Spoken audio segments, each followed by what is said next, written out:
नमस्कार. आज आम्ही ना डांगे सरांच्या हॉस्पिटलला आहे, ज्योतिबा हॉस्पिटलला. त्या ठिकाणी आम्हाला एक सर भेटले. सर तुमचं नाव काय? हेमंत देवराम थोरा. आता जात घ्या. हेमंत सर सलाईन वगैरे हॉस्पिटलमध्ये ॲडमिट आहेत.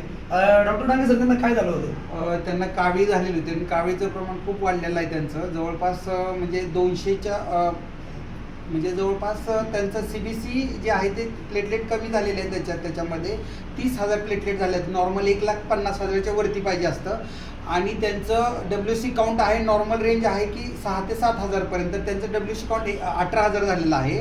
आणि ह्यांना कावीळचं एवढं प्रमाण वाढलं होतं की नॉर्मली आपलं कावीळ 0.1च्या मध्ये पाहिजे, तर त्यांचं जवळपास 10 पॉईंटच्या पुढे गेलेलं आहे. म्हणजे जास्त कावीळ झालेले आहे आणि त्याच्यामुळे त्यांना जेवण जात नव्हतं आणि पोट दुखत होतं आणि विकनेस, खूप सिव्हिअर विकनेस होता.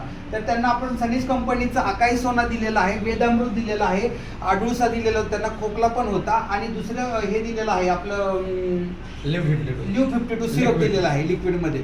तर या 4 औषधं दिल्यानंतर आज पेशंटला 4था दिवस आहे आणि आज आम्ही परत त्याचे लॅब रिपीट चेक केलेला आहे. तर त्याच्यामध्ये WC काउंट 17,000चा जो WC काउंट होता तो 12,000वरती आलेला आहे आणि प्लेटलेट 30,000चे 55,000वर गेलेले आहेत. क्या बात आहे. आणि पेशंट स्वतःचा जेवण वगैरे करायला लागलेलं, कारण जेवण वगैरे काही जात नव्हतं. आपण काय करू आता? डांगे सरांनी ही गोष्ट सांगितली.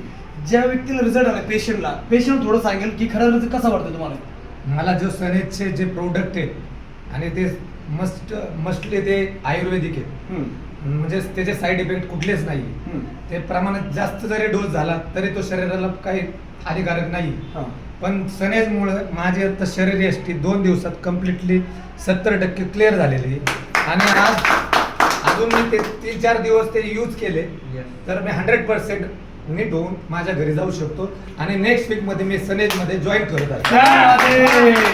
Great, fantastic.